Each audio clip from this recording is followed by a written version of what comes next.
6-3, it wasn't meant to be for the Orange and Blue as they fall to the East Best team, the Carolina Hurricanes. Welcome to the GCL Diesel Oil Stream post-game show right here on Edmonton Sports Talk.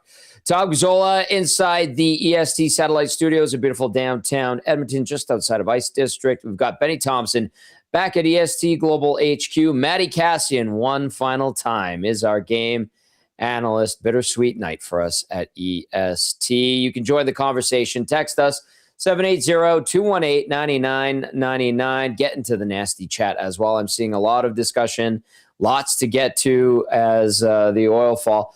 Listen, I see a lot of people that are really dumping on the team, but we've got a few things to say about that as we get set to go to Benny Thomson for his thoughts. I'll remind everyone, GCL Diesel, providers of the best diesel engine components around, from turbochargers to injectors, fuel pumps to sensors. They are the critical engine component experts, proud to serve Edmonton and Northern Alberta for over 50 years. Benny, I'm seeing people like, it's the coach. It's the same team. I just want to, I'm not going to be like, no, you're wrong. No, you're wrong. I'm just going to say, let's remember the Carolina Hurricanes are like primo in the NHL, one of the best. And the Oilers, not primo. And I think that's abundantly clear at this point. Yeah, you saw it tonight. The Hurricanes are a damn good team. And the Oilers, as of right now, are not on their level. This game reminded me a little bit of the Ottawa Senators game that we saw on, Tuesday night? The difference is that Ottawa sat back in that third period and the Oilers came back and won it.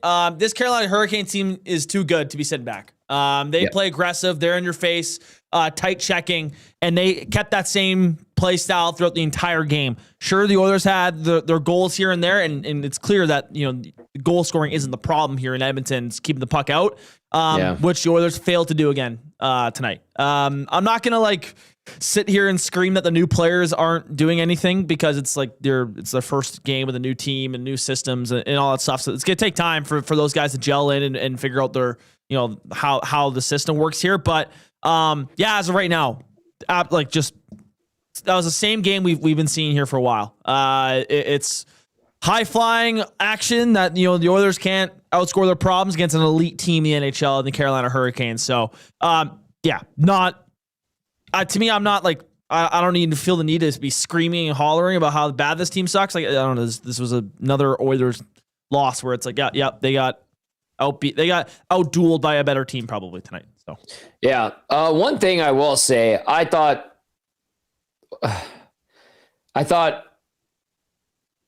at least two of the goals on Jarry were super weak. Yes, 100%. I'm gonna give him the first one because Wallman got tied up with him. Yeah. Okay. And their legs locked up, whatever, feet locked up, and Jarry stretched out, tried to get that puck on the one-timer. But the second one, Ehlers, he sifts one through on the point. I know there might have been a touch there. Yeah. But Benny, I'm sitting there beside Reid, and I'm looking at Reid. I'm like, he was looking the wrong way. Mm-hmm. He was looking to his right, and the puck went in, posting in on his left. I don't know, but every angle that I saw, and maybe I'm wrong on this. Correct me if I'm wrong, please do. But I thought that puck the whole time was going left side. Yeah. And that even with if it had a redirection on its way in, it still went left side, went posting in. Yeah. The Martinook goal. Yeah. Go ahead, Benny. Yeah, and then I want to get to the Martinook goal. My goodness. They showed an angle on it on the Sportsnet broadcast, and I'm pretty sure it was deflected. They still have Ehlers as an unassisted goal, so it's not like it was deflected by a Carolina Hurricane player. I believe it hit an Oilers defenseman, but like you said, same side. It was not a complete change in direction opposite side of the net. Jarry just flat out just missed, predicted it. He just didn't predict it properly. He was screened, yes, but you gotta know where that puck's going, man. You can go to the Martinook goal. Is just weird goaltending tonight from again. Not good enough. No. The Martinook goal. Oh, I lost the chat. Why did I do that? I closed the box with the chat. My goodness, there it is. I brought it back. Whew. The Martinook goal was just awful. Yeah. The puck goes out to Martinook. He fans on the shot. and it just bounces off of Jarry's pad, and then Martinook kind of just nudges it in. There was such an awkward it was such an awkward play because everyone was standing there like, did Martinuk's really just get that easy of I'm just gonna nudge it, let's go in, and the goalie's not do anything about it. I looked at Reid, I'm like, how did that go in? I thought he fanned on it. Yeah. And then he just kind of got his stick on, and that's what Martinook is. He digs, man. He's a dog. Yep. He works his ass off. That's why he's been a pretty damn consistent NHLer for so long. That's why the Canes love him, obviously. But I looked at that, I was like, what? I thought he was going to cover that. Yeah. And how did it skitter in? And Reid's like, well, Tom, we're going to have to look at the replay. Deadpanned, as he always does. And then listen, the first Jackson Blake goal, the Canes just owned possession. Yeah. They got the 6-on-5 and then Frederick lost his stick, and they worked it around. They're super skilled. All right. I have to give them a ton of credit because they're an excellent team, especially in the regular season. We'll see what happens in the playoffs. Mm-hmm. I don't feel like they're built for the playoffs, but that's another story for another day. And then the Blake, the empty net or whatever. Yeah. And then Blake goes and fires one in garbage time over Jarry's shoulder and does the laser. So, you get down a couple goals. I said it this afternoon on the oil stream. You can't get down a couple goals to the Carolina Hurricanes. To Ottawa, sure. San Jose, sure. Maybe you could claw your way out of it against Anaheim. Not Carolina. Maybe, but not one of the best teams in the NHL. No. And the end result's a 6-3 loss. So without further ado, let's have your say. 780-218-9999. Hop into the nasty chat as well. We're going to welcome in Cass as I read a couple of texts from the inbox. Big Dave texted in, says the Oilers just keep oilering. Thought Jarry let in 2 bad ones for sure. The defense still isn't making great outlook passes. They still didn't have a lot of sustained pressure in Carolina's zone. I also don't think the refs helped tonight either. This team needs to find its intensity and quick, or this is a lost season.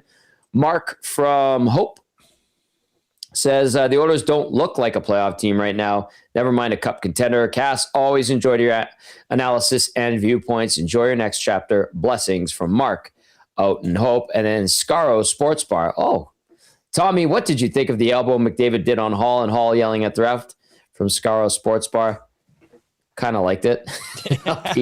I'll be honest with you. I liked it. It's just whatever, you're competitors, and you gave them the what's up. All right, here's Cass. He's ready to go for one last time here on the Oil Stream postgame show. Cass, just where do you want to start? I mean, I kind of bitched about Jarry and a couple of softies, and some people are echoing that sentiment. I'm not going to dump on the team completely, but Carolina's a damn good team. Well, how did you see it, Cass?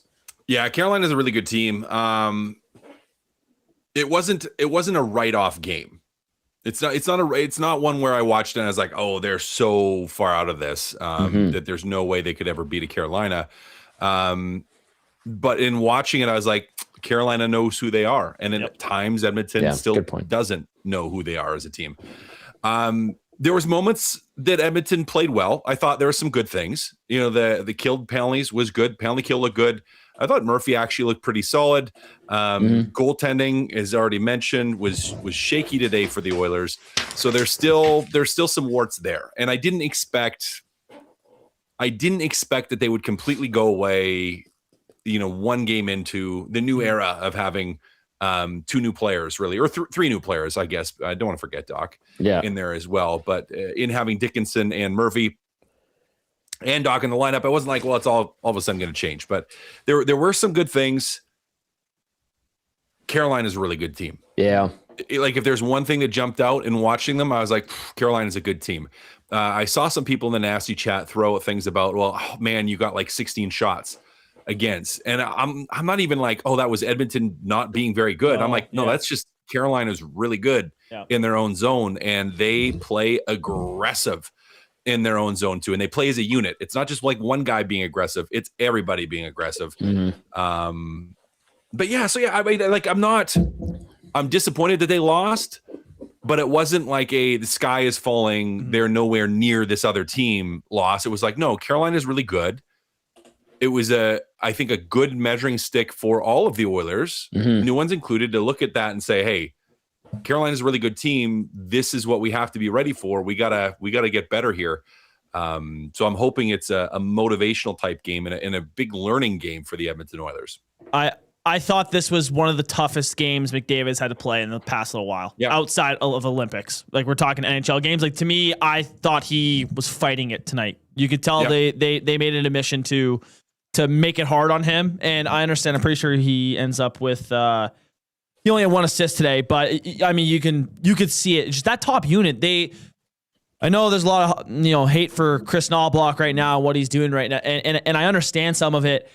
I'm not the biggest fan of loading up Draisaitl, McDavid, Hyman, especially for a long, extended period. And they ran them for over half the game. And I thought that unit struggled, despite, Hyman with 2 goals and Draisaitl with a great feed to him and some flashes here and there. But usually that unit is better throughout that game and sustains more pressure. Outside of a couple blips here and there, man, I thought they struggled. But it was more of a credit to me to the Carolina Hurricanes. Their defensive work today was incredible. Slavin, Keandre Miller had a great game. Like, those guys they seemed like they played really, really hard on the top guys. And they end up, it probably was the reason why they won the game tonight. Walker was really impressive tonight too. Yeah. Like, I mean, there's the big three, normal three, like in Slavin, Chatfield, and Miller, who were all very, very good. But Walker really impressed me with his game tonight. One thing, like from an Oilers standpoint, where I'll put a bit of a knock on them is there were some moments, guys, where I thought they had shooting lanes and they decided to pass them up. Like, there was a 2-on-1 Bouchard had. And Slavin like committed to blocking the pass, and Bouchard just jammed it into Slavin. And I was like, buddy, you are an elite offensive player. Like, have it. He's giving you the shot, hoping Freddie Anderson makes the save. I like Bouchard's chances on that one. And then there were a couple more opportunities where, again, 2 cute passing on the outside of the slot.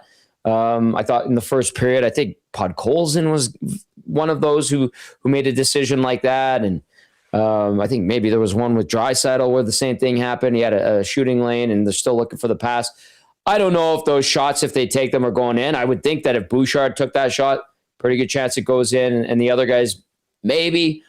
But if we're going to knock the Oilers and their lack of scoring tonight, even though they got 3 on Anderson, maybe that could have turned the tides a little bit. And that's a big maybe, you guys. I'm just throwing that in there. They do get doubled up on the shot clock. 32-16. And I mean, you look at the second period, that's where the Canes really took it to them. And Cass, the Oilers get the lead, and all it took was 37 seconds. Yeah. And the Canes reply. Yeah. I didn't like that. Yeah. One of the things that I really didn't like. I didn't like that. I didn't like how fast that happened. And it wasn't. It's the 2 back-to-back, right? 46 seconds after that, by the way. Yeah, it's the 2 back-to-back, and that's the killer. Where it's not just to give up 1; it's like they give up 2 close behind. And I get the 1 was a deflection, and not a lot you can do.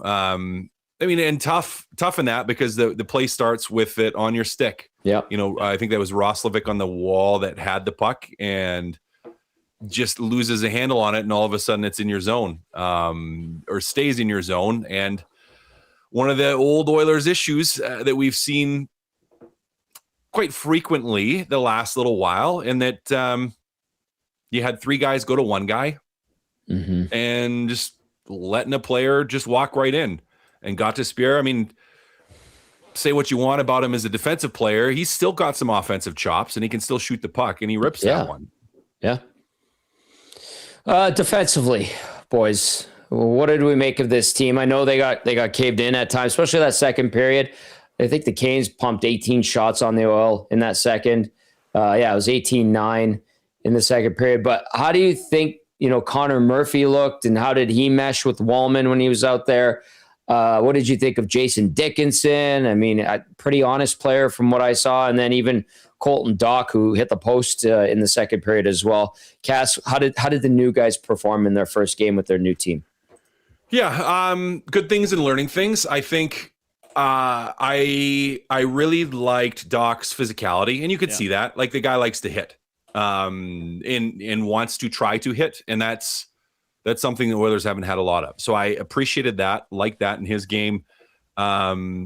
Dickinson, man, I mean, still only played 12 minutes. Yeah. And that's one of the things we looked at before to say, okay, well, how much is he actually going to be used? And I was hoping he'd be more around the 15, 16-minute mark. That being said, still the first game, so not quite telling yet in that. But I thought there were some good things positionally in the defensive zone already in his game. I would have to see what the high danger scoring chances are against. And it's not like I was tracking them myself this game. So I don't know. So I would want to see the numbers to see if what my eyes and my brain were telling me is reflective of what actually happened. I'm thinking that I don't think he gave up too many high danger chances against with him on the ice. He works his ass off, doesn't he? He does. Yeah. Like he's around it defensively. Like he's not saving it for the offensive zone. So I really appreciated that. Murphy, big, rangy, loved him on the penalty kill. That would be my first impression of him. So you have a guy that hits, which I really like. Dickinson, yes, works his butt off. Aggressive in the defensive zone. Didn't seem to give up a lot. And Murphy is big, rangy, helps the penalty kill, which I think is huge. And I know, again, you lose tonight, and it's frustrating against a good team, but there were some good things, and just improving the penalty kill, that's a big one. And Murphy, I think, will continue to help do that. Benny Thomson, what'd you think of the new guys? Yeah, I agree with a lot there with Cass. To me, I'll kind of come back to the new guys. This ties in Jason Dickinson. I thought the Oilers' best line tonight was their third line. The Podkolzin, Dickinson, Kapanen line was a line that I thought that showed a little bit of promise. I mean, that Podkolzin goal. Great point. Great shot by him, all caused by a fantastic forecheck by Kapanen to create open some space there for Podkolzin. Well said. And I thought Dickinson had a solid night. And I mean, it just seemed like there was a little bit of, they knew their role, right? The game started off with a bunch of hits both ways. And it started with that third line. They got the start. And I just felt like I don't know if it's necessarily just like, they were labeled this way now because they have Dickinson on that third line, but it just felt like those guys are like, all right, we know what we need to do. We need to go out there, be physical, and keep pucks out of our own end. If we could pop the odd one, great. And that's what Podkolzin did. So I thought that third line was pretty good. Murphy looked solid. He's going to get more chemistry going with, I don't know. We'll see if he ends up sticking with Walman or if they move him up with Nurse or whatever. And I thought Doc was pretty solid too. Hits the post. Frederick hits the post on the third period as well. So that fourth line had some chances. But for the new guys, pretty solid. I'm trying to find right now for Dickinson how many high danger chances he had. I can interject with something really quickly. And this is for Rip City Step. That Podkolzin goal was top 6, baby. I was gonna make a joke about that, but there you go. You beat me. That was a great shot. I thought that was a great third line goal, but an elite offensive shot. I will recognize that. I will praise it. I thought that was great. Cass, do you think that line sticks together? Do you think Knobloch looks at that and goes, you know what? There's something there. There's something there with those 3 veteran guys. I think there could be. And I like that line. We talked about them a little bit before the game, and that there's lots there. You have the makings of a line that can be not very fun to play against. The guys that are fast, you have some physicality, you have some speed, you have some aggression. And I think we saw that with some of the forechecking tonight. So I want to see more of it. Like I like that line. I think it could be a very difficult line to play against. And there were some positives there with that. Like I know that they lost, and it's disappointing that they lost. But if I'm thinking through, okay, what did I actually see there that game? I love that they started. I love that they were physical. I love that they were good on the forecheck, and they produced a little bit as well. So we will still have to see. Benny, let us know if you do get those high danger chances against. But from my initial observation, I liked a lot of what that line did. All right, 780-218-9999. Hop into the nasty chat as well. The Oilers fall 6-3 to the Carolina Hurricanes. The Canes got an empty netter, and then Jackson Blake went and sniped another one in the dying minute and change over the shoulder of Tristan Jarry. So it was a close game until the empty netter, and then the Blake goal. I'm going to go to Shawnzy. Shawnzy says, listen, let's be real. if regular folks showed up and did their job the way the Oilers do their job sometimes, they would be out of a job. Am I right? From Sean Z. Sean Z sometimes, yep. I would say some of the efforts and performances for the Oilers, you're absolutely correct. I'm not going to say no to that. Let's go to, there's a lot of love going in for Kassian, and we're going to get to a lot of that. Tate says, any news on Henry? Can we get Clattenburg up? We'll see. I see Knobloch is speaking right now. Hopefully we'll have something. Maybe Reid will shoot us a note. Okay. I want to get to a couple more critical ones here. Dirty Curdy says, outclassed, outcoached, another 6 goals against. Dallas, Vegas, and Avs next. We could be 4 to 5 points out of a wild card spot. Dirty Curdy also adds, Jarry is Campbell 2.0. Poor Knoblauch deployment is laughable. Okay, so I understand the Jarry criticism, and I kind of pointed out some stuff I noticed about him. Another texter, I can't remember who had it, and I lost it in the queue there, but they also said it looks like Jarry's lateral or his movement when he got into the butterfly wasn't looking particularly good. I'm assuming he's healthy. He's had a lot of time to rest his body and get as well as possible. I look at him, Cass, and I'm just going, there is no confidence there, it feels like right now. Yeah. Well, I mean, you have that many goals scored on you in a short period of time. Yeah. Maybe the confidence is struggling a little bit. Yeah. No, he did not look sure of himself out there. The challenging thing is what will it take, or what would it take for him to pull that back in? And he is a guy historically that when he plays very well, he's very, very good. When he doesn't play well, there are stretches where he doesn't play very well at all. And it seems to be that he's in a rut right now, and the team has to find a way to get him out of that, and could take a combination of, some puck luck, let's call it, as well as just the team playing better around him. Yeah. Okay. A couple of things here. Jake from Ontario says Carolina is good, but just how disinterested this team seems is mind-boggling. Not very optimistic the Oilers will make the playoffs with the schedule they have to end the season, but maybe it will be good for the guys to get a nice long break this year.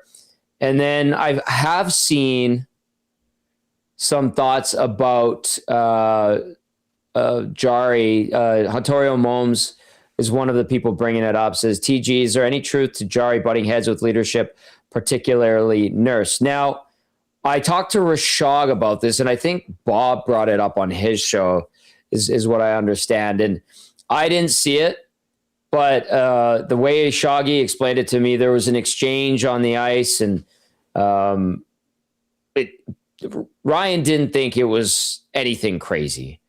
And maybe it's just something that someone caught while watching practice.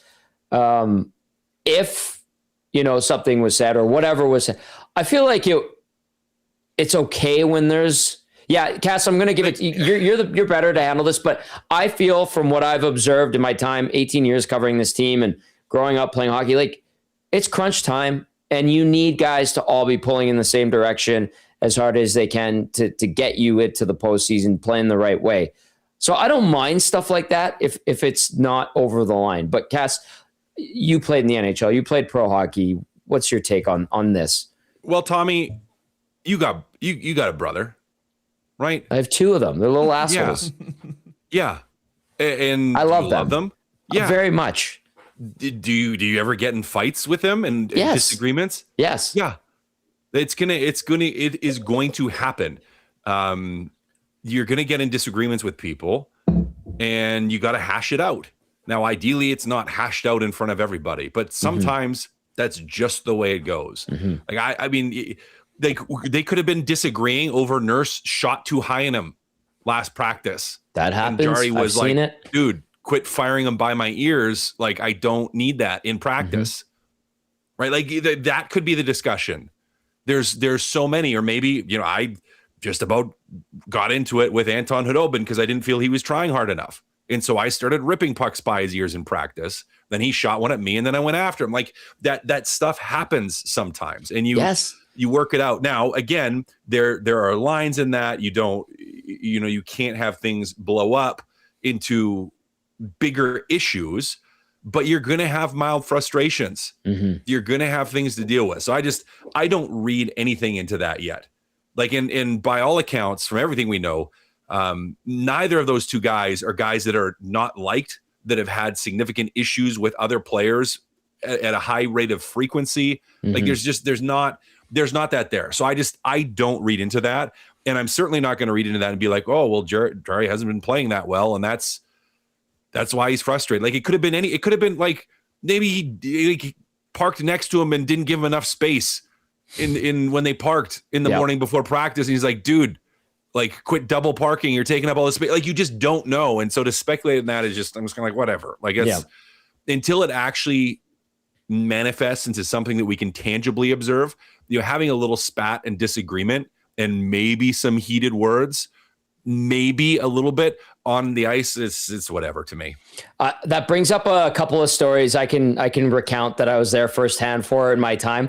One was Devin Dubnyk getting mad at Nail Yakupov for hitting him in the head a couple of times, and Doobie chased him around the ice. I do remember that. Yeah. And then I remember Victor Fost was having an awful practice and couldn't stop a beach ball, and he whipped his stick into like the second deck of Rexall Place, which wasn't that high. I think there's only 18 rows in the bottom bowl at the old building. But we all like watched that thing just twirl into the second deck, and nobody was in a rush to go get it. And then I remember when Ben Scrivens basically was being pushed out by Peter Chiarelli and the new management team, and he got sent down to Bakersfield, and I got sent down there to cover them playing in an outdoor game, which happened to be in Sacramento, but they had a game in Stockton first. So we went to Stockton, and I go into the locker room, and they're about to go on the ice, which is highly unusual, but in the minors, they do things a little bit differently. Jerry Fleming's like, hey, Tom, what's up? Go say hi to the boys. They're in the room. I'm like, okay. So I go in there, and Scrivy's just like got half the team's on the ice. Scrivy's just putting on his straps for his belt or his pants, the suspenders. And he's like slowly grabbing his chest protector. And he's like, Tom, what's up? And I'm like, Scrivy, what happened to those awesome oil drop pads you had? Because he had brand new all white pads. And he just goes, Tom, I am trying to get traded in front of his teammates. And I was like, oh yeah, I forgot. Okay. So just some side notes there of how things go. And nobody even batted an eye when he said that. No. And I was just like, yeah, that's fair. He shut the Oilers out later that year playing for Montreal. So he got his vengeance on them for sure. All right, Benny, did you want to get to something? No, I was trying to find the high danger chances there and couldn't find it. I mean, just a quick comment on the Nurse and Jarry thing. I'm with you, Cass, where it's just like, if it becomes a bigger thing where it's so visible and very obvious. I think someone was talking about how like on a goal that happened today, Jarry and Nurse had a stare off or something or whatever. But I mean, both guys haven't been great. So it's like there shouldn't be really any finger pointing when both guys haven't been great. Maybe that's what's causing the argument is like Jarry's like, you need to be better. Nurse, well then you need to be better. Like we both been brutal. I don't know, but yeah, it's again, like you're saying, brothers fight. And honestly, I think it's a healthy thing to have those type of things hashed out. So yeah, Let me put this to you guys. And I've seen it pop up in the chat and the inbox. And I think now there's no roster limit. I think that ended last night. I believe I read that from CJ. Would you call up Calvin Pickard? Do you have the cap space? Can you fit it? Is there enough? So you have I think 480,000, don't they? So they can send they sent Szymanski down earlier today, by the way. Yeah. They have an extra D-men spot. 12 forwards. He's up. Yeah. He's still up. He was the healthy today. If you can make the money work, would you do it? That's if everything could line up and you could get it to work, would you do it? That's essentially what I'll ask. Only if I was going to play him. Okay. 100%. Yeah, only if I was going to play him. Essentially giving up on Jarry. Would you be giving up on Jarry too? No. Well, then that's where I'm saying only if I was going to play him, but I don't think I would be ready to play him yet. Benny? Yeah, I'm not. I'm probably not at this point still. Like what? Yeah. What are you going to do with that? Yeah.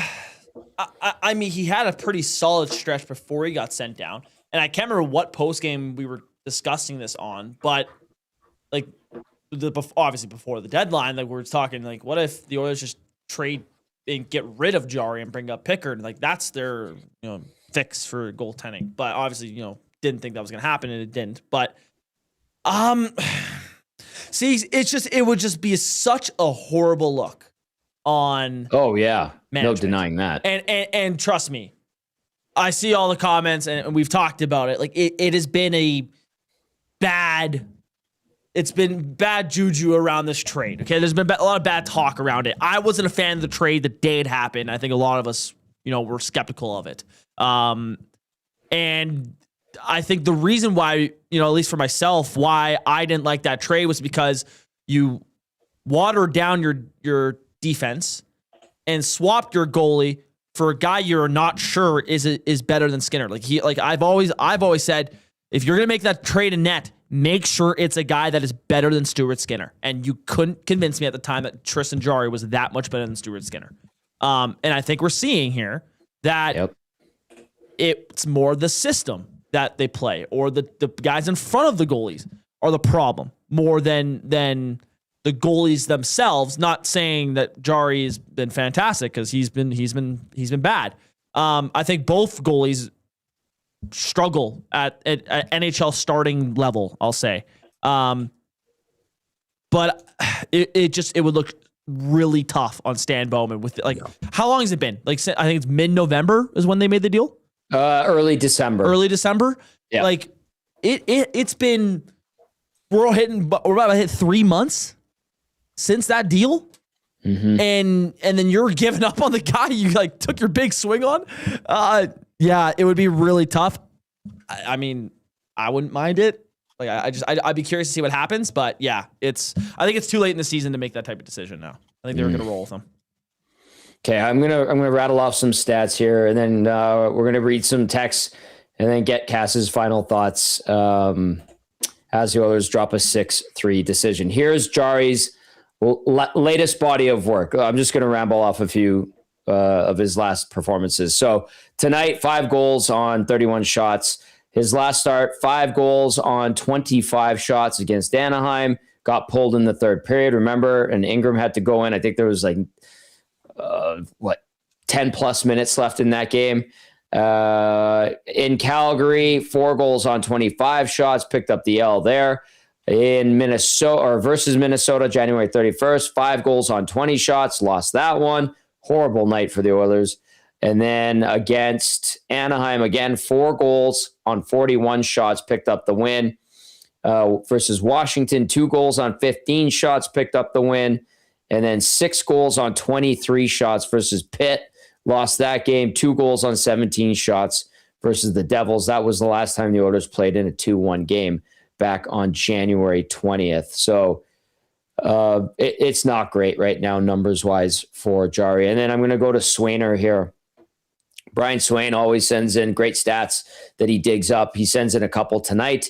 Says 40 goals against in the last 8 home games, ties the franchise record for most goals against in an 8-game span. Previously happened during the 88-89 and 92-93 season. 88-89, the Oilers were still a playoff team.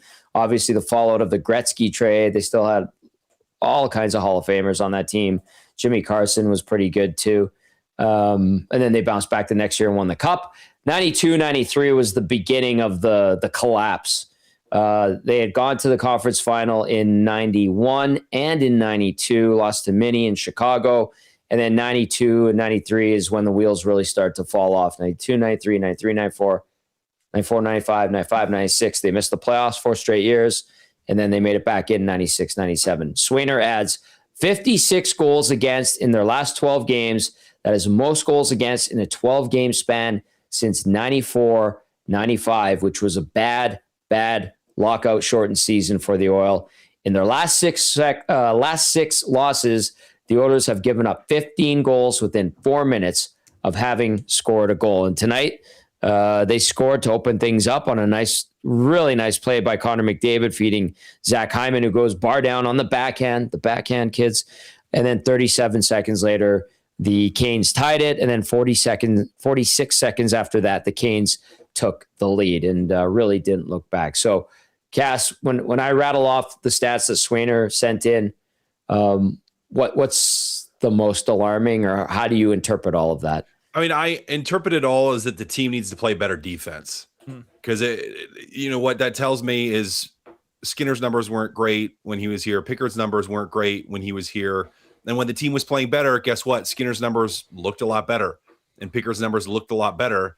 And I think the same goes for Jarry in this little stretch here, where, I mean, you would hope he can find a way to crawl out of there himself, but I think the team has to help him do it. So, yeah, listen, it's we could call it a chicken and the egg problem. Is the goaltending bad because of the team, or is the team not as good because of the goaltending? But I don't think it really is a chicken and the egg problem. I still think most of it comes down to the team that is allowing too many high danger chances, that has, for Jarry in his case, really beat up the confidence in it. Now, even when they play decently in front of him, the confidence is pretty, it's just non-existent. Yeah. Even maybe. So the team has to find a way to support, or Jarry just has to find a way mentally to overcome and to find something that he can just, I don't know, latch onto, because he's got to be better. The team needs him to be better down the stretch. But yeah, those numbers, I mean, they're not good, Tom. They're not good right now. Ben, those stats are alarming because so they go all the way back to when it was a much higher scoring era of hockey, where goals were a lot easier to come by at that time. And the biggest one for me is that the decade of darkness wasn't included or wasn't involved in the stat that you said. That means that this defensive stretch here was worse than any stretch that they've had in the decade of darkness. And those teams sucked. Yeah. I was there for all of it. That's ridiculous. They sucked. Yeah, I know. Cass, one last time, let's take a look ahead. You got Vegas on Sunday. Need to win that game. They're losing 3-1 to Minnesota right now. And you go and face the Avalanche, which is an elite all-star team basically now. Tuesday, then you go back-to-back Dallas, St. Louis. I mean, you got to beat St. Louis. Dallas is riding pretty high right now. They've had an excellent season. Both Dallas and Colorado have absolutely whooped the Oilers' asses at points this year. How do you look at this next stretch, starting with the Vegas Golden Knights on Sunday? Well, I'm hoping now with the first game under the belt and another opportunity to spend a little bit of time together as a team, that the the new players blend in here a little bit better. Not that they were actually, I thought, quite good today, but them being here spills over, and I am legitimately hoping, not that I thought they needed a wake-up call, but I'm legitimately hoping the way that Carolina played and the way that they beat Edmonton, it was a learning experience for the quality of these other teams that are coming up, right? Because you're going to have to be ready for these teams. You give them an inch, they're going to take it. You give them a shift, they're going to take it. It's a huge opportunity for this group. We can talk about measuring sticks all we want, but that's kind of what it is. But it's not just one. It's like it's a measuring stick of seeing how good you are against really good teams over a couple of games period. And you have to find a way to get some points. And that's the thing with this, and with this stretch of games, is you have to find a way to get some points here. Like you're still not that far out of a wild card spot, and you're still not that comfortable in a playoff position here. Yeah. Like, it's tight. It is tight. You got to find a way to get some points here. And they're going to be big challenges. Like, these are teams that will be difficult. Colorado, they're a nightmare. Dallas is a very good team. Like those two Central teams are great. And you're absolutely right. You have to win against the St. Louis Blues, who just offloaded a whole bunch of their best players. Like you got to find a way to win against that group. But you also have to find a way to win against some of those good teams. And that starts with a huge division game in the Las Vegas Golden Knights. Side note, they're losing 3-1 to the Minnesota Wild, 10 minutes left. So there's an echo in here. Did I miss that? That's all good, Benny. I'm just giving you the gears.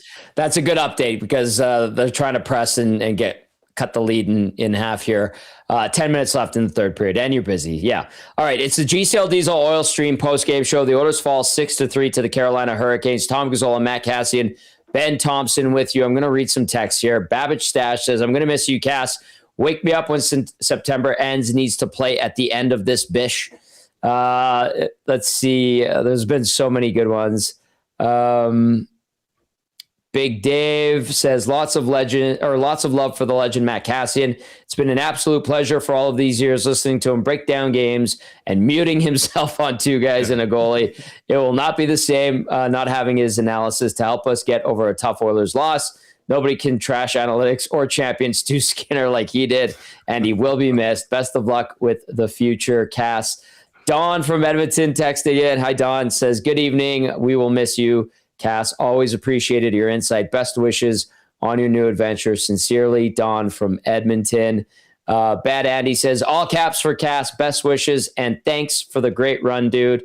Combine Crew Garen says, Cass, we're going to miss you, my friend. Absolute beauty. And the Combine Crew loved golfing with you at the EST Golf Tourney. Best of luck. EST All-Time Achievement Award. Garen from the Combine Crew. Thank you, Garen. Uncle Dave, super sad to hear Cass is moving on. Always appreciated his analysis. Cheers, boys. Yeah, a lot of that, Cass. And SJ in the Kootenai says, Cass, listen to you and the fellas on Two Guys during the dark times of the pandemic. Always brought a laugh. Thank you for everything. I've kept you here long on purpose because it's sad. The floor is yours, my friend. Yeah, well, you know what, Tom? Happy to be here long, and as I said, I don't necessarily need to do the whole spiel I did on the pregame show, but I'm just thankful for you guys. And Dusty, I know you're listening too. Didn't get to do the show with you yesterday, but just thankful for you as well. Just thankful for the fans, thankful for the listeners, thankful that we just get to do things that we love and do them with people that we care about. So it's been a amazing and wonderful ride that has been just a blessing for me and for my family, my friends, and people around me. And I just will forever be grateful to you, Tom, to you, Benny, Dusty, everybody at EST. It's a pleasure having it be part of my story, and I will always be thankful and grateful for it. And we'll miss you guys dearly, but I'm not going forever, so I'll be around. I'll still be around. It's not a going away forever sort of thing. So good. Still be around. It'll look a little bit different, but that's okay. I can promise you guys I'll still be listening and still be there. And still firing it up in the chat every once in a while. All caps, always, Cass. Yep. Great 8 years, buddy. What a ride. Yeah. Loved it. Every minute, man. Me too. Thank you for everything. I did too. We love you guys. And when I say we, I mean my wife too. And appreciate you guys. And we're just incredibly grateful. You guys are awesome humans, awesome to work with. And I've just loved every minute. Very well said, my friend. Matt Kassian, one last time. Right here on EST. Thanks, brother. Thank you, guys. There you go. Sad day. Great stuff from Cass, as always. It's getting dusty in here. Benny Thomson. Yeah. The guy's a pro, buddy. He's a pro. He's on to something really cool, something really neat. And it's going to be all right. I'm going to be okay. I'm verklempt. Talk amongst yourselves. I'm just kidding. Let's go to some clips. I need to collect myself. Yes. I love Cass as a brother. He's a true pro, excellent broadcaster, and all the well wishes I'm seeing from people that fought with him in the chat, people that got into it on cold nights, on dark days in 18 and 19 when the team was bad. Just seeing, them come out and say, we appreciate you, Cass, and they're still listening. And oh man, he's going to be missed. Yeah. So yeah. All right, take us into a clip before I turn into a puddle. Let's hear from the goalie tonight. Tristan Jarry, here he is from the Oilers locker room tonight. Just take us through your thoughts on your play and how it went for you. I thought I was a little better tonight. Obviously, I think there's room to improve still. I think that I could still do a better chance of giving the team, putting them in a better spot. Some unlucky bounces here or there. But I think I could still be better. What did you feel like you liked about your game where it's progressing to where you want it to go? I think just some of the open shooting, some of the screen play, some of the lateral stuff. I thought that was better tonight. I thought you made a lot of big saves to keep them at 3 for an extended period of time. The flip side of that is how hard is it to be playing from behind as often as you guys seem to be doing? Yeah, that's the toughest part. I think we want to be playing with a lead. I think with the personnel that we have in here, that's the best way to play. Obviously, it starts with me, and I think that putting the guys and giving them a chance to be in that position starts with the goalie. Did you feel, Tristan, though, for yourself, that step forward? I mean, the goals against you are a little bit deceiving tonight. That you felt better about your game tonight than maybe last time, and you can continue to move forward that way? Yeah, I think just you have to keep working. I think that at the end of the night, it's still 5 against, and that's the way that you have to look at it, and you have to be better. It's a challenging league, and it's a humbling league, and every night you can't take it for granted. And I think just coming to work and being better every day, and I think that'll get you out of a lot of things. All right, there was Tristan Jarry, 5 goals allowed on 31 shots. Not a great performance. And I'm going to go with Reid standing by, but I'm going to go into the turning point of the game, get it taken care of. And the turning point of the game brought to you by our good friends over at the Sather Reid Sport Medicine Clinic. Connor McDavid's got a team of specialists. You've got a bag of frozen peas. Get the same locker room approach. Trusted by the best in the game at Sather Reid Sport Medicine. Book your assessment today at www.satherreidsportmed.ca or call 780-460-9977. Sather Reid Sport Medicine, by the way, it was Advantage Sport Medicine and Physiotherapy. They've rebranded under the Sather Reid name, so good to see the Sather legacy continue on. So good stuff there. And if people are going, Sather Reid, yes. It's the good folks over Advantage. They've just rebranded under the Sather Reid name, and still a big partner here on the GCL Diesel Oil Stream postgame show. Benny, I'm going to say this, and I know Reid's listening, but you scored to take the lead against one of the best teams in the league. You got the building going, decent start. 37 seconds later, the next shift, you're scored on, and it's tied. Then the next shift, 46 seconds later, you're losing 2-1. That's a gut punch, man. Yep. And that's a huge swing. And I'm going to throw this in there as part of the turning point of the game. That third goal against the Martinook one, he fanned on the one-timer and it bounces off of Jarry's pad, and then he kind of just like nudges the puck into the corner of the net. That's bad, man. Like that, to me, that's when the game ended. I have to give the Oilers credit for being resilient and trying to claw away at the deficit. But you had a good thing going, and you totally blew it when you allowed those goals in the next, minute 23? Yeah. Or whatever that was there. I'm sorry. It's the Canes flexed on you, basically. They did.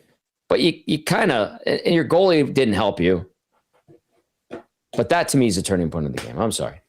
100%. I'm 100% agree with you there. It's like to start off the second period like that, off a weak goal, the Marduk one. Like, yeah, just you need better. You need better. Let us know your thoughts. 780-218-9999. Get to the nasty chat. Lots of chats coming in. That was your turning point of the game, presented by the Sather Reid Sport Medicine Clinic. Let's get to Reid's Read, brought to you by Ewell, your power play specialist. Ewell has the gear you need for your next electrical project with 3 Edmonton area locations, and you can order online anytime at ewell.ca. Ewell, your Edmonton-based partner in power and source for all things electrical. Reid Wilkins joining us now from his satellite studios as the Oilers fall 6-3 to the Carolina Hurricanes. Reid, Rick, you and I were sitting together. You just heard the Sather Reid turning point of the game. A lot of people are saying it's the goaltending, it's the deployment from Chris Knobloch, the defense isn't any better. What to you stood out in the loss to Carolina? Well, I would agree the turning point was allowing those 2 quick goals, and then you're playing from behind again, which they do a lot of, though they have had games where they've had leads and still lost, like Anaheim. Look, it's not good enough everywhere. And it's the thing that is really starting to stand out to me is they don't really get super interested until they're behind by a couple of goals. Tristan Jarry clearly needs to play better. He made some of his best saves for about a period and a half after it was 3-1 Carolina. Yeah. So, and we've said this about Ingram. Well, he kept it from getting out of hand, but they're already behind. Okay, so your goalies seem to wake up when they're down 2 goals. The offensive players seem to wake up when they're down 2 goals. Why can't you play the whole game like that? Or why can't you start the game like that? And don't bring up the LA game to me, everybody, because the LA Kings stunk in that game and gave up. Okay, so that wasn't, the Oilers did play well, but I mean, LA just went to sleep and let the Oilers rub their bellies all night, So it's what do you want to call it? Intensity, desperation. I hate the phrase urgency, so I've been saying focused alertness. Where is it for the entire game? Where is it? Great question. Like, initiate something. You get the lead, get excited, and hang on to it. Zach Hyman scores a great goal off a great pass from Connor McDavid. I think shortly after Matthias Ekholm had made a strong play to clear the puck from the front of his own net, if I'm remembering the sequence correctly. And then, you get right back into the game. And yes, Jarry needs to find a save. Like I always say, I don't critique every goal because pucks go in. But stop that one coming from the blue line. Stop the weird, don't let a weird one in. Find a way to keep it out. And what's even more frustrating tonight from a goaltending standpoint is Tristan Jarry was the best goalie in this game. Frederik Andersen did nothing. Yeah, he wasn't great. He might have made one good save, and you test him with 16 shots because you can't figure out a way to get the puck to the net. And part of the reason why you can't do that is because you got to pass 40,000 times before you take a shot. What did I say to you on that shift, Tom, where Carolina almost scored on a couple of deflections? I said, how often do the Oilers score on a deflection? And hardly ever. Because they don't go shoot, to that area. Because they don't shoot and they don't crash the net. And that's what I'll give Podkolzin credit for, at least on his play. First of all, Kapanen body check, keep the puck alive. And then Podkolzin, to his credit, hey, I've been working on this shot. I'm just going to put it on net and force this guy to make a save from the angle, and it goes in, as opposed to I better circle the net. I better put it back to the point, and then he's going to drop it back to me, and then I'm going to throw it back into the corner, and we'll cycle for 4 minutes before we take a shot. At least he just shot. So you got Jarry, who wasn't very good, still the better of the 2 goalies. You got a game where you're playing behind almost the entire game, even though you scored first. Yes. Even though you scored first, you're still behind almost the entire game. And then you got and also you're playing a very good team that doesn't lose very often. I mean, they haven't even lost 20 games in regulation this year. So the deployment, I don't know. I didn't mind the line combinations in terms of how they started the game. He went to the big option when in the second period. I thought Dickinson was good. Yep. First of all, I will say that. He was actually plus on the night, 9 out of 16 in the face-off circle, played 12:43. I thought Doc had a couple of nice hits. And I thought Murphy looked, fairly comfortable. He played 20:32. I know he wound up with a minus, but a lot of guys did. So I thought the new guys were okay. But something like when it comes to the ice time and the coaching, I worry less about that than the overall sort of demeanor of the team. Now, I got to be careful because I don't want to contradict myself, because I believe players have to get themselves ready to play. Mm-hmm. They're pros, man. They're pros. I tell this story all the time. Rob Brown had a teammate who would read the newspaper and drink coffee till a minute before the game. And then he'd be like, oh, better tighten my skates. Like, just the most relaxed guy. But there has to be something done with the attitude towards playing defense and how scary this plate is getting. Mm-hmm. I mean, what are they at now? Losing 5 of the last 7, guys? I can't even remember what they're at. Yeah, I think it was 6 of 8. Yeah, they lost 6 of 8. If they'd gone 4 wins in that stretch instead of 2, they'd be 1 point out of first in the division. Yep. So this is a turtle derby here, and they're one of the slowest turtles right now. Well, as you said that, Reid, Minnesota just made it 4-1 over Vegas. So Vegas is going to lose, as they've often done. And good for Anaheim, who I still think Anaheim's quite a flawed team. I was talking about it on my show today. Mm-hmm. Yep. I mean, they're 8-0 in shootouts. They've have some unusual things working for them. So I mean, I don't think. I don't know if any of these top 3 teams in the Pacific are really that good, but the Oilers are right there in terms of not being able to take control of it. Now, look, Carolina's a good opponent, but they're not just losing to Carolina. They're losing to San Jose. They're losing to Anaheim. Let's face it, they should have lost to Anaheim. They should have lost to San Jose before the break. They're playing from behind almost all the time. And they just are unable to figure it out. I'm going to rattle off some texts here. Troll says, how many games until the crappy play of the Oilers rubs off on the new guys and their you-know-what meter goes away? Hopefully that doesn't happen. But Troll, I would think that's a valid concern. Lots of love for Cass, understandably so. Craig the sound guy says Stan had a good toe. Stan had a fungal problem, so he put powder on his balls. Then his toe had a hangnail, so he cut it off. Then he paid. Yeah. I see what Greg the sound guy is doing with that one. I don't like the process in which the Oilers got to this point where they added these players, but it's good that they added these players. We'll see how effective they are. Carolina, like Reid was outlining, like Cass said, like Benny saying, one of the best teams in the league. So another tough one on Sunday, but not a lot of time left with 19 games. Here's one from Juan, boys. Juan wants to know, do you buy out Jarry this offseason? Now, I think the answer is no, because you already have Jack Campbell bought out. Mm-hmm. But Reid, how bad is it? Is it to the point where you call up Pickard? I asked Cass this, and Benny and I talked about it a little bit, but how do you look at this goaltending situation now? Well, it's at the point where you might have to call up Pickard. Yeah. Who are you pissed off, by the way?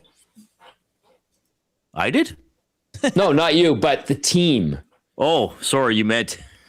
Yes, you specifically. Like, what did I ever went and you threw his gear on the ground and you told him he smells like cabbage. Chet Palmer got all over him. Chet Palmer all over Calvin Pickard. Yeah, I mean, obviously it's going to be Ingram in Vegas. Yeah. If he plays even half-ass decent, it'll be Ingram in Denver. And then they'll split Dallas and St. Louis. If Ingram doesn't play great against Vegas, you probably come right back with Jarry. But the thing is, like, if you bring up Pickard, like that's a tough situation, because if you bring up Pickard and play him, then you're playing Jarry even less. And in the short term, Jarry needs to play to see if something good can happen and he can start feeling better about himself, or he can get a win or something like that might make him feel good. I mean, he's winless in his last 4 games. He's been pulled in 2 of them. And in the other 2, he's still allowed. What he allowed 5 tonight. I can't remember. 4 and 5, finished. And he had 1 with 6. Yeah. So, I just, like I've been saying, I think you just kind of have to see if Ingram has some sort of magic. You know, he's still the better of the 2 goalies. The way he's played. Can you start him 3 out of the 4 on the road trip? I think you almost have to at this point, unless he has a really bad game in Vegas. But yeah, I mean, it's not great. And as I was saying, the Oilers don't get big saves generally. They don't get big saves till they're already behind. Yeah. Because it seems to me when we're complimenting a goalie, we're saying, well, he did a good job not giving up the 4th one or the 5th one. We have said that a lot. Which I guess Ingram kind of did that against the Senators on Tuesday. You know, he kept it at 4-2 and they won, but it was already 4-2. And this is the crazy thing about the Oilers. We're not asking them to get shutouts. We're not asking them to win 2-1. We're asking them to allow 3 goals. You know, like if the Oilers allowed exactly 3 goals in every game, think how much better they would be. You know, and 3 goals is kind of mediocre defending. You know, like it's not elite defending. Like they just need to be average in net. They just need to be average in how they play defense. Like let me just check something here. So goals against per game in the NHL, the best team is Colorado, 2.43. So the New Jersey Devils are allowing exactly 3 goals against per game. That is 15th best in the NHL. The Winnipeg Jets are 3.03. Vegas is 3.08. So that's pretty much right in the middle. If you could just be average and allow 3 goals per game, heck, this team could have 8 or 10 more points. They would be leading the Pacific right now. 6 more points just in the last month, if they allowed exactly 3 goals per game. Yep. To follow up on Tom, we're good. Just to follow up on the buyout talk with Tristan Jarry, you would only be saving, if you were to buy him out after the season, you'd only be saving $666K next year, $1.1 million next year, the year after that, sorry, and then you'd be in debt $450K for 2 more years after that. He doesn't have a full no move, so you could, without him having to waive something, could trade him. It would cost assets to get rid of him right now. But yeah, I wouldn't be to get rid of Jarry in the offseason. Sure, there's gonna be a discussion for that. But it's already happening. Exactly. But to me, a buyout, I wouldn't want them to do that personally. I'm going to read this text from Kamloops J. Kamloops J says, hey guys, I'm not sure if you've spoken about this or not, but Knoblock needs to either change how he coaches or he needs to go. The third line was the best line in the first, but once Knobloch went with the likes of 29-97, the third line barely saw ice time for the rest of the game. The losses are not all on him, since the players need to take a lot of the blame too, but Knob keeps making the same decisions and they keep losing. Also, what is up with McDavid? He looks miserable even when the Oilers scored. Did the Olympics loss break him? He does not look like he wants to be an Oiler. And then Kamloops J adds, to the players, realize they are only 4 points out of not being in the playoffs, and the teams below them are winning and succeeding well, while Edmonton is failing. It's like they don't care.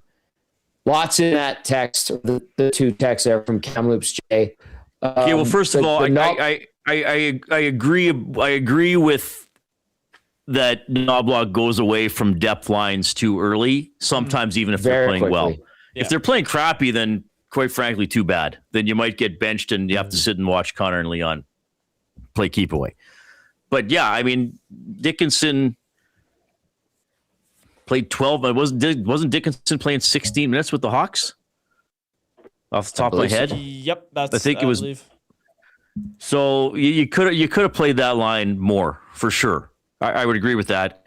McDavid almost never looks happy. I mean, we've talked about this for years. So I don't know if that's a thing necessarily to how it's going now. But yeah, I mean, they're not in a good spot. Like their points percentage, they're out of a playoff spot when you go by points percentage. Okay. Mm-hmm. I'm going to repeat that. If you go by points percentage, the Edmonton Oilers are out of a playoff spot. Now, yes, teams have to win their games in hand. They haven't earned those points yet, but that doesn't bode well. The Oilers are 5 points out of first in the division. They're only in a playoff spot by 3 points. So it's great if they're looking up in the standings, but yeah, they got to get to work here. I mean, this is not a good slump right now. And the schedule is foreboding coming up. And I know there's been a lot of it's 3 tough teams and then it's St. Louis. That has not been a great building always for the Oilers over the years. I just feel like there's been some games in St. Louis. They go in there and they never find their footing and they get pushed around and they just don't do well in that building. Sometimes, I mean, I don't consider St. Louis a freebie. So this is it's a tough road trip. And if you're coming back again, get with 2 or 3 points out of 8, you're going to be passed by this time next week. They won't even be in a playoff spot by points. Minnesota beat Vegas 4-2. That one's the final now. So Turtle Derby, indeed. Anaheim looks like it's taking the charge in the Pacific, which is insane. I thought Anaheim would be a better team than they were the last couple. I didn't think they would be starting to take over the division, and it was because of how poorly the Oilers and the Golden Knights and I thought the Kings might fall off, but my oh my, it has gotten pretty damn bad. Okay, Reid, one last thing. Kamloops Jay kind of alluded to when he talked about Chris Knobloch, and I've kind of said this for the last couple of weeks. Chris Knobloch, to me, just body language wise, listening to him, being around, strikes me as someone who is uncomfortable right now because of everything that is going on and in the situation he's been put into. I think he is uncomfortable. I think he's trying to manage it as best as he can, the stress of being the head coach of the Edmonton Oilers, who are faltering. We have to say it. I don't know where this goes, but I think he's been put into a corner here. How do you look at it? Well, he's definitely been more sort of tense publicly than any other time. I think it's because how poorly the team is playing. I think just the public scrutiny of the job probably does get to you after a while. Like wherever you go, you're the coach of the Edmonton Oilers, Yeah. And certainly I think he gets more. Just as they've been losing, the questions from people like me are going to be more challenging or have more of a negative tone to them. Right. And you may not always agree with that or with how you're being criticized or so I think it's a wearing job, I think, to be a coach in the NHL. It's day after day. Mm-hmm. If you're coaching a losing team, there could be 5 losses in a 2-week span you got to speak to and try to explain. So yeah, I don't think like he's cracking or he's losing his mind, but this is not this is the toughest challenge he's had as the coach of the Oilers. This is even tougher than when he stepped in for Woodcroft, Mm-hmm. And because they were kind of mediocre and then they got going on that big streak. So this is tough. This is the biggest test that Knobloch has faced. I mean, who knows how badly he even wanted Coffey back, and now Coffey's on the bench. We've talked a lot about Gulletson leaving. I'm sure that has changed his workload over the course of the year that maybe he still had to adjust to. So yeah, this is a massive test here for Knobloch. What's going on lately? No doubt about it. Benny, you have anything to add to that? Just a comment on a chat we got. What's the percentage Knob finishes this year? I'll throw it to you, Reid. What do you think? What's the percentage Knobloch is the Oilers coach for the rest of this season? Correct. Oh, 95. That's what I was thinking too. Yeah. It would take it would take a lot for them to get rid of him before the playoffs. Yeah, I mean, it could happen. I'm sure the owner wouldn't be happy that then you're paying a guy for 3 years after this one to not be your coach. The owner put his coach into this predicament. Well, true. But still. Yeah, you're right. He probably won't be happy. Probably wouldn't be happy. I'm not saying blame aside. Yeah. I mean, look, if they're let me ask the fan who texted that in this question or put that in the chat. If there are 10 games left in the season and the Oilers are now 2 points out of the playoffs, do you change the coach and think that Peter DeBoer's going to get you into the playoffs and take you on a deep playoff run? There's no runway. Well, didn't New Jersey change the coach 1 year with 4 games left and win the cup? But was it Pat Burns or Larry Robinson that just stepped up? Or was it Fatorik? Didn't they get rid of Fatorik once?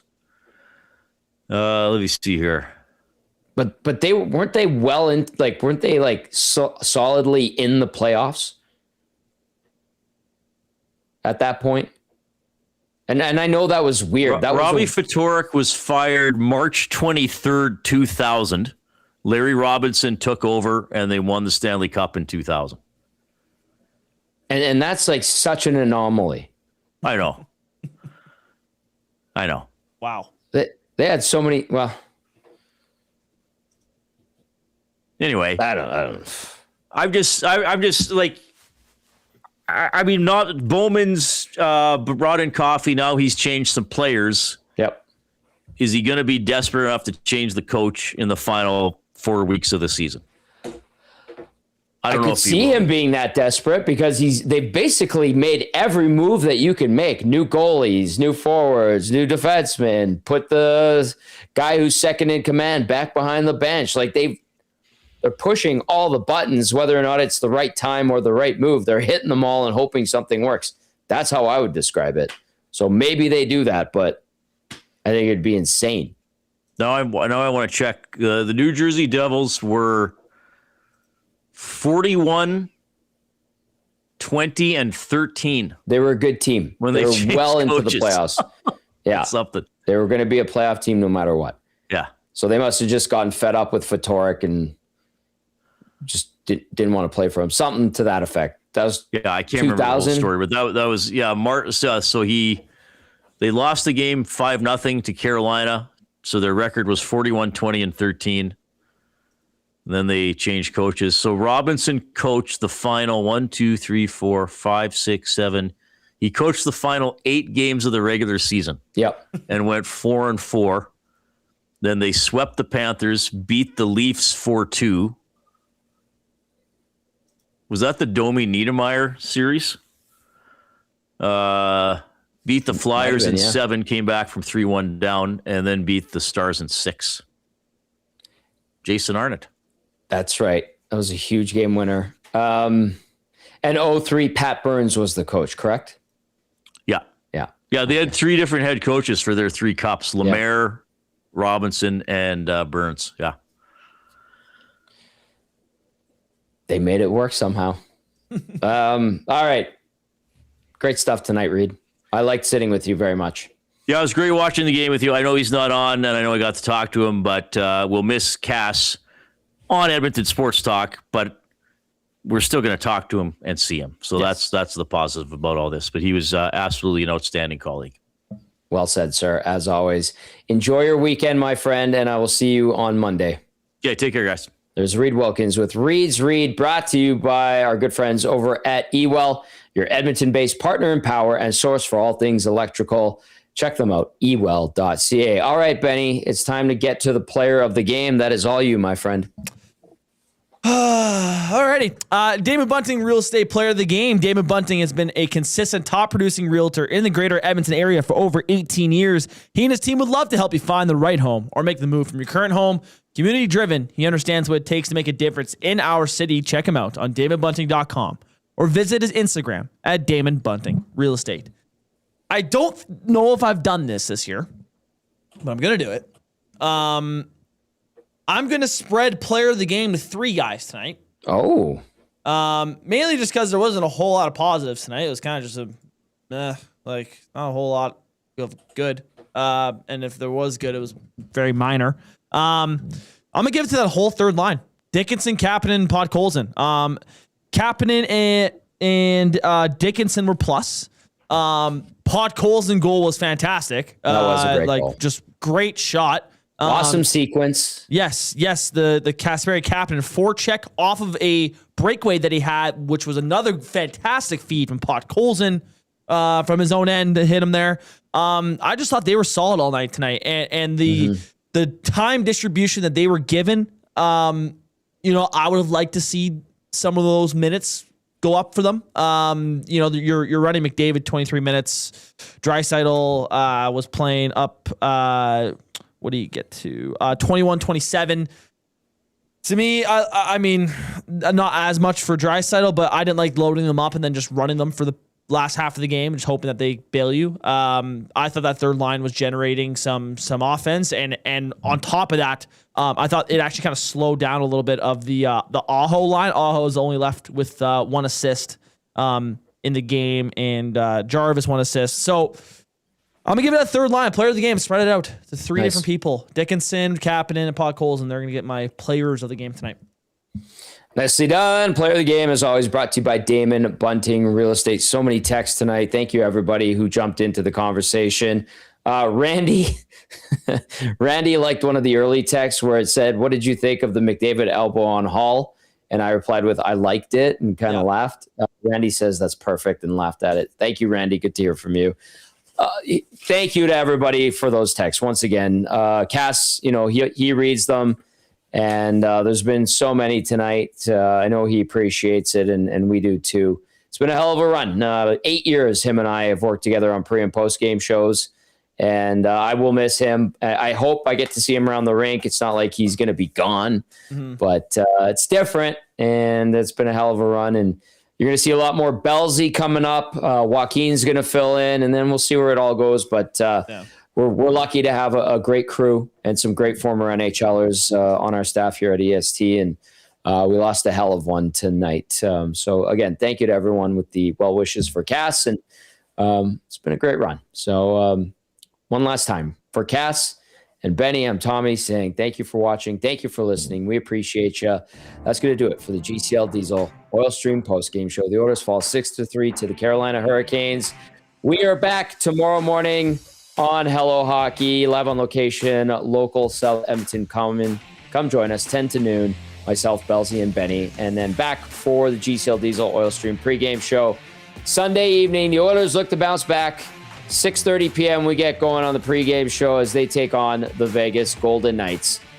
That's going to do it. Have a good night, everyone. Ciao for now.